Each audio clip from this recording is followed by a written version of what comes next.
gestión, digamos que donde la gente lo hizo, el barrio organizó el tendido de luz entre todos. A veces hay también muy pocos casos de que pincharon caños de agua y se conectaron a una red de agua. Eso es bastante poco común. Sobre todo la electricidad es lo más importante. Otra forma es demandar al Estado de que extienda la red de agua, que venga la red de cloaca, que venga la red de... Bueno, la electricidad, lo que sucedió es cuando se privatizó las empresas privadas, lo que hicieron fue con la mano de obra de la gente hacer el tendido de forma más correcta técnicamente. Entonces se puede demandar al Estado, sobre todo si es el Estado el que tenía la empresa que proveía el servicio, o también se puede pedir al Estado que la empresa privada provea el servicio, o cuando sobre todo hay algunas empresas privadas, pero esto en particular sobre todo con el agua, también se le pedía a la empresa privada que haga el servicio. Y después unas formas mixtas, que a veces se conocen como partenariado público-privado, sería sociedad público-privada, que eran muy particulares. La desarrolló mucho la empresa de agua cuando tenían los capitales franceses, porque esto de las normas, ¿no? Tenían ellos la concesión de agua y tenían una meta que era cumplir en el conurbano, en la área de concesión del conurbano, que no es todo el conurbano, tenían que cumplir 100% de servicio de agua y 95% de cloaca. No sé por qué 95% de cloaca y no 100%, no sé, pero bueno, 100% de agua. Entonces ellos entendían que sí, que está todo bien, no cumplían nada, bueno, entre paréntesis, pero entendían sí, pero ellos decían que en una reunión que tuvimos varias veces, que ellos eran estatistas, porque en realidad en el contrato de concesión era sobre la ciudad formal no se decía nada, con lo cual entonces a ellos no les cabía proveer servicios, entonces decía que el Estado se tenía que ocupar de esto. Entonces lo que hacían es un sistema que además lo llevaban después en exposiciones mundiales de gestión social del agua, como le llaman ellos, que era, la gente pone la mano de obra, el municipio pone los materiales y la empresa pone la supervisión. Termina de todo esto con usuarios, clientes conectados para la empresa, ¿no? Y además mostraba la función social del agua, la cara social de la empresa, digamos, eso es otra de las formas. Con lo cual, los servicios hay formas individuales, formas colectivas, formas a las empresas privadas, formas al Estado, formas mixtas, muy, muy complejo. Y vamos a ver que en general la vivienda está percibida y practicada como de forma individual. La gente considera que es una responsabilidad de cada familia. Y acá, digamos, es un significado que es compartido por toda la sociedad en general, ¿no? Cuando se critica, a veces se dice, ay, le regalan una vivienda al Estado, que nunca regalan nada en general, pero es la idea de que cada uno tiene el deber de proveerse su propia vivienda. Y la misma gente de los asentamientos también lo cree. Entonces, se lo construyen en cada uno como puede, ¿no? Vamos a ver que una libertad para construir, como decía John Turner, en estos asentamientos, que permite construir una casa que se adapta al ciclo de vida de la familia, a la producción económica que se hace en la misma vivienda, tiene un valor social, simbólico y económico, es un ahorro fundamental de que en caso de necesidad se puede vender y tener dinero. El producto mejor. El producto es una vivienda que en muchos casos está por fuera de la norma de la construcción, pero también tenemos que pensar que siempre la imagen de un asentamiento es un barrio en construcción, o sea, siempre está en construcción, ¿no? Entonces, yo que estoy yendo a este asentamiento que se creó en el 1981, hay viviendas que si yo quiero sacar un día, sacar fotos, yo se las muestro y le digo, ¿dónde están? Jamás me van a decir que es un asentamiento. Y en cambio al lado hay una casa que está igual desde 1983, ¿no? Y no cambió nada, un monoambiente, a veces, en general no hay de chapa, pero una casita mínima, que a veces es que no tiene capacidad económica. También muestra entonces la heterogeneidad de la gente que no accede al suelo, porque los que vienen acá no es que son todos homogéneamente igual de ingresos. Sobre todo vamos a ver con migrantes de países limítrofes o migrantes del interior, o migrantes a veces de la ciudad, que el problema es que no tienen acceso a una garantía, Entonces, hay gente que tiene muy buenos ingresos y que podría alquilar en un departamento, pero nadie les alquila. De hecho, digamos, también hay uno de los principales fracasos de la política del gobierno de la ciudad es alquilar se puede, que gastó creo que 40 millones de pesos en publicidad y hay ocho casos, ¿no? Que tiene que ver con que el Estado le daba la garantía. Entonces, el problema de la garantía es muy serio, es muy serio. Entonces, vamos a ver que por lo general es una vivienda fuera de la norma de construcción, pero con el tiempo, no. Y después también un esfuerzo inmenso en la casa. Yo recuerdo un asentamiento en Quilmes, que estaba muy cerca de un arroyo, y que yo fui viendo con el tiempo que construyeron tres casas. Una más prefabricada, una segunda de material, pero después como rellenaron el lote, otra tercera de material. Entonces, el gasto es inmenso en la vivienda y un costo muy alto porque se termina de construir como a los 15 años, cuando ya los hijos crecieron y vivieron con asma, con un montón de problemas de salud afectados por la vivienda. Pero digo, esto es autoconstrucción individual, ¿no? Hay algunos muy pocos casos que yo he visto de formas más colectivas. En un asentamiento, en ese mismo de Quilmes que conté lo de la casa, tuvieron una experiencia en los 90 que eran lo que nosotros conocemos como vaquita.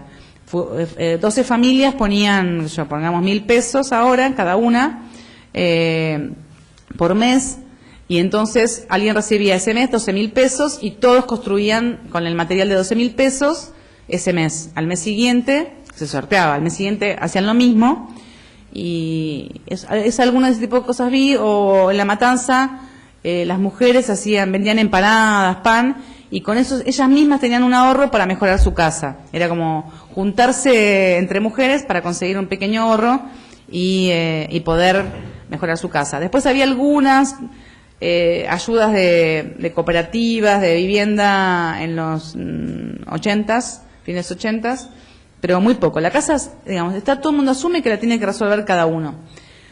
Después, una cuestión central para entender qué está pasando en los asentamientos informales, vamos a ver varias cuestiones. Esto, podemos decir que es un fenómeno muy particular de la capital, pero esto se extiende al conurbano y al resto del país como fenómeno. ¿Qué es?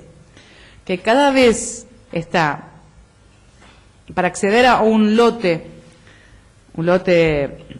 en un asentamiento, se necesita dinero. Digamos, hasta hace poco, en otros países esto a veces no sucedía. Cuando yo me acuerdo a una colombiana le quería explicar que se podía acceder a un lote sin comprar, ocupando el lote, no tenía capacidad mental para pensar eso. Una bogotana, en Medellín es distinto. Pero en otros países y nosotros también nos pasaba esto, que el asentamiento se juntaba gente y ocupaba uno, venía otro.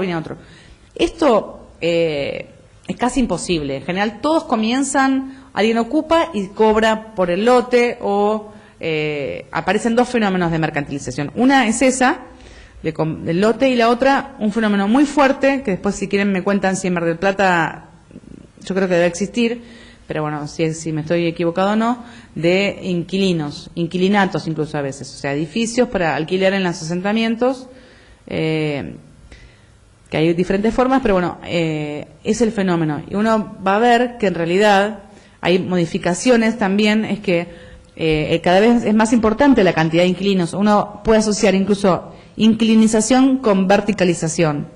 Ustedes seguramente todos conocen la Villa 31, por lo menos por televisión, y todo el tema de que superan altura la autopista. Hay edificios de hasta 7 pisos, y todo lo que se construye para arriba es alquiler. Entonces, cuando yo hice un trabajo sobre mercado inmobiliario informal en el 2006 y después hice otro junto con un brasileño en el 2008, el porcentaje de inquilinos era un 10-15%. Hoy quiero hacer un estudio, pero mi intuición me dice que el 60%, si no es el 50% por ahí, pero para mí el 60% de la gente o más vive en condición de inquilino. Entonces cambia toda la perspectiva de la intervención, de lo que pasa adentro. Entonces, esto se da junto con una verticalización y también un problema un tema de densificación, que a veces puede ser bueno, a veces puede ser malo, digamos. Densificación que abarca tanto las villas como los asentamientos. Nosotros hicimos un estudio en el 2000, no me acuerdo cuánto, 2007 creo. Hicimos una encuesta en asentamientos y en algunas villas, pero bueno, me acuerdo que uno de cada 4 asentamientos tenía al menos más de una vivienda por lote, vivienda independiente. Entonces vemos una tendencia a la densificación también en los asentamientos y más fuerte se ve en las villas. Esta densificación tiene problemas de infraestructura y de habitabilidad. ¿Por qué? Porque el alquiler, la modalidad que es casi en totalidad es un cuarto, 2x2, 3x3, 3x4 como máximo, con baño compartido. A veces entre 4, 5 y más familias, 6 familias encontré más. En ese cuarto, después hubo restricciones, pero cuando hice el estudio del 2006 y el 2008, encontré casos hasta que vivían 11 personas en una habitación, ¿no? Entonces, esto es como algo similar o mucho peor a los conventillos de fin del siglo XIX y principio del siglo XX. Digamos, cómo vivían, no sé, yo me acuerdo bien de un caso también que era un matrimonio que no le entraba una cama matrimonial. O sea, imaginen qué chiquito que era que entraba una cama cucheta con el cochecito, porque no tenía cunita, un banquito y una garrafa. Es lo único que entraba, sin una ventana y piso de tierra, ¿no? En la Villa de Bajo Flores. Pero sí muchísimos. O sea, eso es el alquiler. En esas condiciones se alquila.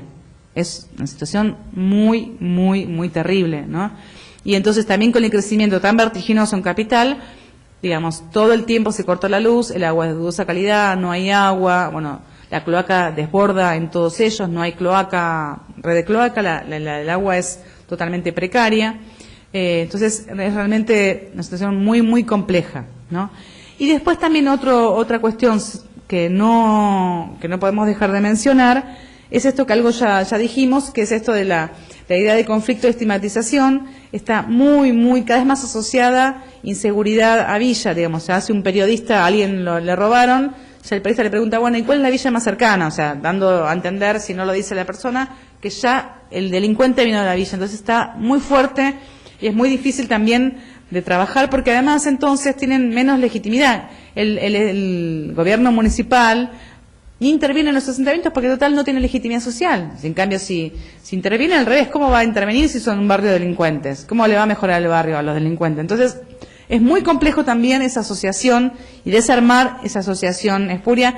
Y además, un tema que también a veces discuto, eso ya es otra idea, es que en realidad los principales víctimas de la inseguridad son la gente en asentamiento. Es más, hay un estudio de la Corte Suprema de Justicia que es muy, muy serio y sobre la tasa de homicidios, que es el delito más fácil de registrar, digamos, que está más registrado, mejor dicho. Un estudio muy meticuloso de cada caso y la mayoría de los asesinatos se dan en asentamientos informales y víctima y victimario son del mismo barrio. Con lo cual la clase media tendría que estar muy tranquila, porque el problema es ser habitante de una villa, porque incluso si uno va a villa no pasa nada. El tema es ser vecino de una villa, tiene más probabilidad de ser muerto. Con lo cual entonces en realidad hay que invertir también algunas cosas y que ellos también tengan derecho a la seguridad. Nadie dice que ellos tienen derecho a la seguridad porque son el problema de la seguridad. Entonces ahí también hay un grave problema respecto a la intervención. Entonces la forma de extinción y densificación. En la capital es muy complejo por la extensión, en muchos casos se da en suelo no apto para construir un barrio, como esto sobre el ferrocarril en Retiro. Y también un proceso de consolidación de casas de chapa a pisos. Esto es una imagen típica de las villas, o sea, siempre se está construyendo, siempre construyendo. Entonces digo, esto es la villa para que tengan idea de mención histórica. Es una foto que saqué yo en 1995 o 1996. ¿Esta? ¿Esta? Esta es de la toma, el mundial, ¿cuándo fue el mundial de Alemania? 2006, bueno, 2006. Mientras se jugaba, también es una cosa muy a la astucia popular, la picardía popular, mientras la policía miraba atentamente el mundial de fútbol, es buena época para ocupar. Entonces, yo por eso me acuerdo de la fecha, porque era por el mundial de fútbol. Por suerte siempre alguien se acuerda de cuándo fue. Entonces ahí se ocupó en esa época. Bueno, después acá también, esto en alguna parte ya teníamos 5 pisos. Siempre, si van a Retiro, ya contra la pared, las ventanas dan contra la pared. Y eso es muy reciente porque yo trabajé en el 2009 en ahí, y eso apenas era un rancho, digamos, una carpita. Esto es en el 96, la Villa 31 bis, digamos, miren lo que es. Esto más o menos, no exactamente igual, pero más o menos es lo mismo, que se ve medio mal. Bueno, esto es también otra, esta es la Villa 1114, otra imagen, está también siguiendo con la metáfora o con la asociación futbolera, esta es la cancha de San Lorenzo. Esta es la remisería que después me enteré que era de el más importante narcotraficante de la villa, y yo le sacaba fotos todos los días.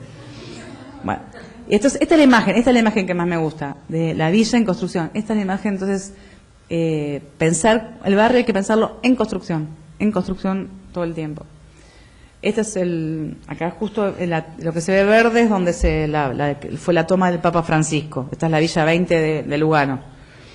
Esto es en el conurbano, también en proceso de densificación, más lento, pero hay densificación, hay alquiler. Yo cuando hice en el 2006 un estudio del alquiler, me pasó algo como gracioso ahí, como yo dije, tiene que haber alquiler en el conurbano. Y no estaba, yo venía, hacía trabajo de campo en capital, conurbano, pero nunca había trabajado sobre mercado inmobiliario informal. Entonces voy a una chica que vive en un asentamiento en Quilmes, que es trabajadora social, y le digo, mira, quiero, que la conocía, bueno, quiero hacer un estudio, este asentamiento lo conocía del 93, había dejado de ir, quiero a ver si en tu barrio hay inquilinos. Me dijo, no, acá no hay. Digo, averigua, te lo pido por favor, yo creo que algún inquilino va a haber. ¿Sí? Y no te puedo creer, me dice, hay inquilinos, hasta un inquilinato, o sea, en mi barrio. Un barrio que tiene una sociabilidad muy fuerte, con un inicio donde si había alguien que se dedicaba a tareas, a cosas no legales, iba a todos los vecindarios, se paraban la puerta y le decían, tenés 24 horas o te quemamos la casa, y la gente se iba. Bueno, se encontró con que en su barrio había alquiler, ella no tenía ni idea. Después en la cava también a una maestra le dijo, mira, puedes hacer las entrevistas, las encuestas, qué sé yo, y me dijo, no hay alquiler. Yo no, averiguar porque yo en la cava estaba segurísima que iba a haber alquiler. En la de Quilmes la verdad que no, yo dije buscá porque tenés que encontrar, pero la verdad no tenía ni idea. La de cava, bueno, y la maestra me dijo, está lleno de inquilinos. Entonces bueno, hay en el conurbano, y estoy yo segura que en Mar del Plata tiene que haber, vamos a averiguar, ahora me quedé con la intriga. Esto es un asentamiento, digamos, al año de conformado. Sabemos que son lotes amplios. Esto también es, digamos, también la típica. Bueno, este es el de Quilmes, también lo que eran los inicios, cuando tenían unos cuantos años esto. Entonces ven una plaza, la plaza. Esta es un asentamiento en Morón, que ahora es Hurlingham, y que tenía la particularidad que tenía un centro vecinal, que después la organización decayó y fue ocupado. Hubo una ocupación ilegal de la asociación vecinal, y a que no saben quién ocupó esa asociación vecinal para convertirla en iglesia, el padre Graci, digamos.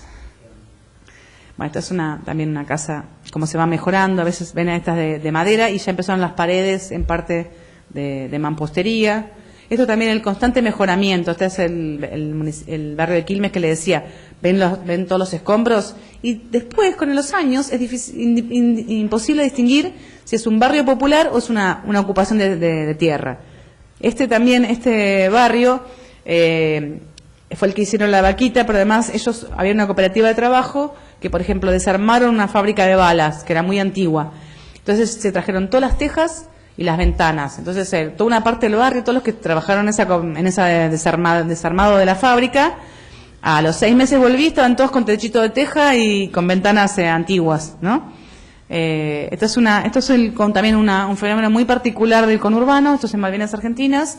El asentamiento La Ollita, en las peores condiciones que vi, que conocí, ambientales, todo, y un barrio cerrado. Después hay una historia muy particular sobre este barrio y la universidad, pero bueno, una especie de cuento largo, pero después lo cuento, sí. Entonces, todo esto, cuando se llueve, se inunda, es una gran depresión, una olla por eso, ¿no? Entonces, bueno, viendo la cuestión del mercado inmobiliario informal y el barrio, una primera cuestión que surge también de lo que es los barrios populares es que el espacio social, también que tiene que ver con la proximidad, física es fundamental, ¿no? El barrio es el lugar donde se dan las relaciones sociales y es parte de las relaciones sociales de la gente, ¿no? Y vamos a ver después, por ahí también si hay tiempo, un orden jurídico alternativo, porque también desde el derecho se plantea que hay un pluralismo jurídico, entonces hay reglas que son locales en el barrio de qué se puede construir, qué no se puede construir, qué se puede hacer, qué no se puede hacer, ¿no? Y también acá, bueno, hay toda una vertiente que podemos trabajar, pero no lo voy a desarrollar, sobre también si el tema de identitario, soy villero, no soy villero, bueno, acá esto es muy complejo porque digamos, la palabra villero es en general tiene una connotación muy peyorativa, incluso había un estudio sobre cuál es el insulto más frecuente entre niños en la escuela, es villero o negro villero, ¿no? Entonces vemos el peso que tiene el estigma. Entonces, pero sin embargo, también cuando hacen un movimiento de reivindicación de los derechos, es el movimiento villero, o en situación más compleja, la cumbia villera, que es una parte de desafiar la cultura de la clase media, pero que después es apropiada por la clase media. Todos los casamientos de la alta alcurnia escuchan cumbia villera. Entonces, bueno, y también es así, y también hay unos procesos también una cosa importante es que hay procesos, así como en las ciudades jerarquías urbanas, y hay barrios con distinto estatus, dentro de la villa también hay siempre sectores, ¿no? Hay formas internas de estratificación. Por lo general es muy común, hay un trabajo de Renesura, está la entrada y el fondo. En todos los barrios tienen una entrada y un fondo. El fondo es simbólico, el fondo es el lugar que no se puede ir, que están todos los chorros, que es peligroso. En cambio acá es tranquilo, uno va a encontrar siempre eso. A veces incluso, bueno, el barrio chino se le puso en una época, una parte de la Villa 31 bis, ¿no? Formas de definir sectores, ¿no? En general siempre hay sectores. En la Cava era muy particular porque la Cava era un lugar donde se había excavado, obviamente de ahí vino el nombre, pero había una parte que estaba como casi a 2 metros abajo del resto. Era como una cosa, un pozo. Ahí es donde vivían los que tenían menos recursos. Apenas se podía, la gente se mudaba, porque obviamente con una lluvia llegaba el agua a 1,30 m, mínimo 2 metros. Perdían todo, cada inundación. Entonces, bueno, ahí también la gente va rotando en los barrios por un montón de razones, ¿no? ¿Por qué comenzó este fenómeno de la mercantilización? Hay diferentes factores. Por un lado, está claro, sobre todo, cuanto más centralidad, hay menos tierra posible para ocupar. No es que nunca hay tierra para ocupar, siempre hay un poquito de tierra para ocupar, pero es más difícil. Después, también esta forma de tener una casa, comprarla o a veces de alquilar, tiene como cierta ventaja frente a otras estrategias residenciales, es que es muy flexible, digamos. Yo puedo estar y vender mañana mismo mi casa e irme, ¿no? En el mercado inmobiliario informal. Y también porque claramente hay un encarecimiento de la ciudad formal y a veces contextos de empobrecimiento de sectores populares. A veces también no necesariamente empobrecimiento de sectores populares, porque no hay una asociación entre pobreza y crecimiento de los asentamientos. Eso es erróneo. Al contrario, en el 2000, 2001, 2002 no había ninguna ocupación de tierra, pues la gente estaba ocupada en comer. Entonces, cuando en el 2003 comienza a mejorar la situación económica y a generarse también cierta expectativa, porque hay que tener por lo menos una esperanza de que si yo pongo unas chapas mañana puedo construir de ladrillo, o en un mes, en 3 meses. Entonces, no necesariamente. Lo que sí sucedió del 2003 en adelante es que el crecimiento económico vino acompañado de un crecimiento muy importante del precio del suelo. Entonces, también, en realidad, sí hay una asociación entre el costo de habitar y el salario, eso sin duda. Pero no necesariamente pobreza, porque a veces también, acá es complejo, a veces puede haber más ingreso y más crecimiento de informalidad, y eso puede ser, digamos, porque no está asociado al contrario, en las épocas más pobres la gente vive compartiendo la casa con un pariente y demás. Entonces es un fenómeno paradójico, pero lo que está mostrando y que alguien, digamos, que hay que registrar, tenemos que registrar, es que hay un problema con el suelo urbano, ¿no? Una cuestión importante del mercado inmobiliario informal es que, digamos, ya no es un fenómeno anecdótico, sino que está institucionalizado. ¿Qué quiero decir con institucionalizado? Es que hay reglas del juego. Todo el mundo sabe cómo se hace para comprar una casa en un asentamiento, una villa, y cómo alquilar, digamos. Hay mecanismos. Si yo quiero comprar una casa, en general le pido a la persona que me lo vende que firmemos un papel, porque después no quiero que me diga que no le pagué. Entonces, en general a veces incluso se piden un boleto de compraventa de una que se venden en las librerías, un modelo, bueno, se firma. En muchos casos se ponen que se venden las mejoras, porque nadie quiere quedar pegado a que vende suelo que no es propio. Entonces yo te vendo o compro las mejoras, no compro el suelo.